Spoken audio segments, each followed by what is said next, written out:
welcome to our inaugural episode of Superpowered the Show. I'm Regina Joseph. And I'm Nick Hare. And together we will feature the latest trends worth noting in geopolitics, technology, economics, and much, much more. And we'll be forecasting questions that you, our audience, send to us. So let's get right into it. Nick, this week I am choosing for my first signal of the week the release of the papal encyclical, which is kind of like Your Majesty the Queen's annual Christmas message if she still had a massive global empire.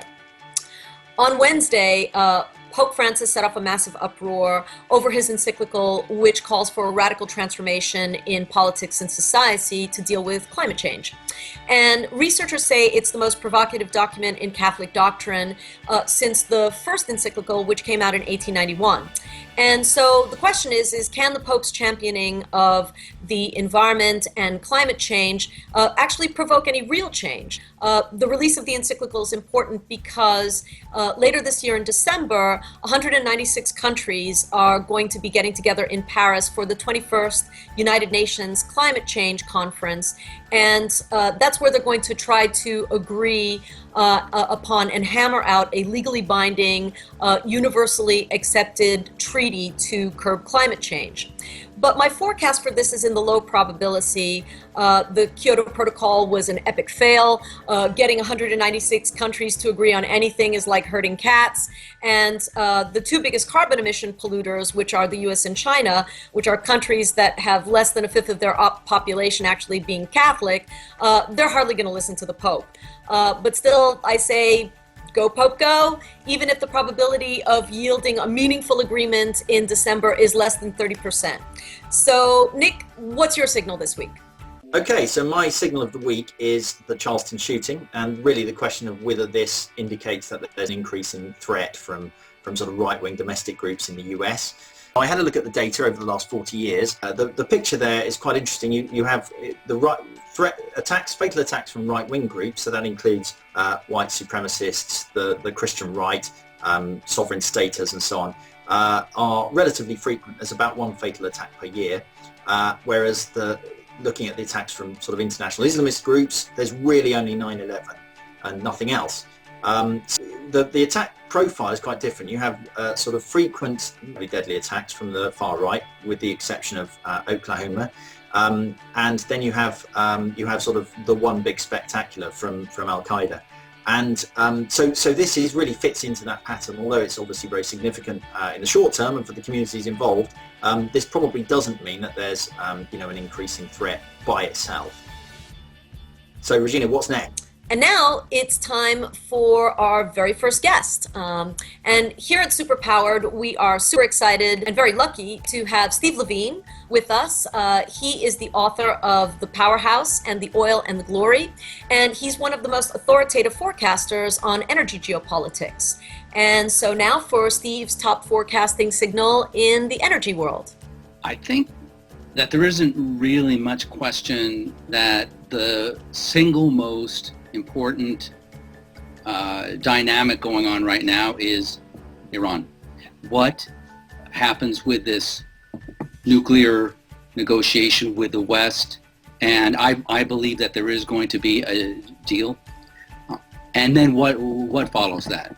So I'm viewing the United States in the energy markets and Saudi Arabia, Iraq, basically the other players in the energy markets as fixed actors. I don't believe that there's going to be much shift in their supply or in the demand in those markets. The variable is Iran, and its volume that it has sitting on ships, 30 million barrels on ships, and then over the next 6 months or a year, I think it's ready.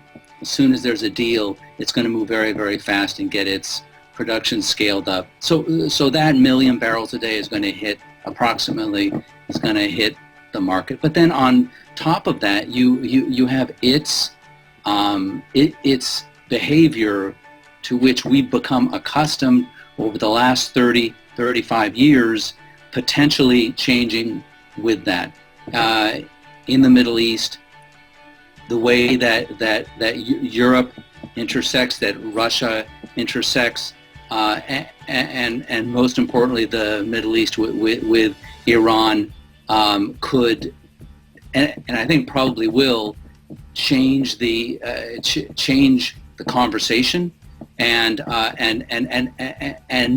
necessitate us Americans to pivot with that. Hey Nick, what time is it? I don't know, Regina. Please enlighten me. It's time for our last segment, which we call the Dare to be Embarrassed segment. And that is when we ask our audience to send us questions on which we will make forecasts and which we will track over time. Yeah, so the point of this section is that we're going to be tracking our performance over time, trying to work out which forecasts we got right, which ones we got wrong, how right or wrong we were, and we'll be keeping score. The first topic that we're going to be looking at is one that takes us right back to the 1980s. It's the Intermediate Range Nuclear Forces Treaty of 1987. Over to you, Regina. That's right, Nick. Our first question focuses on the new Cold War brewing between Russia and the West. Last year, the U.S. accused Russia of violating the 1987 INF Treaty when it tested a ground-launched missile. Now, Russia contests this, and the relations are getting frostier by the week. The U.S. is currently considering positioning missile batteries in Poland and Lithuania, and those are countries that are very close to Russia's border. So Russia, of course, is threatening in turn to permanently station what are called Iskander missiles in Kaliningrad, which would significantly escalate the tensions. So our forecast question this week is, will credible media reports confirm that Russia has permanently stationed Iskander missiles in Kaliningrad by the 1st of December in 2015 on two conditions? If A, if the U.S. deploys missile batteries in Poland and Lithuania, or B, if the U.S. does not deploy missile batteries in Poland and Lithuania. What do you think, Nick? What are your forecasts on this question? So I have to say that this is a topic I really didn't know anything about in any detail, and it seems very confusing trying to work out what actually is and isn't covered by this treaty. But it seems that if the US deployed these missiles into Eastern Europe, I think the thinking is Russia would be happy to interpret that as a violation of the treaty.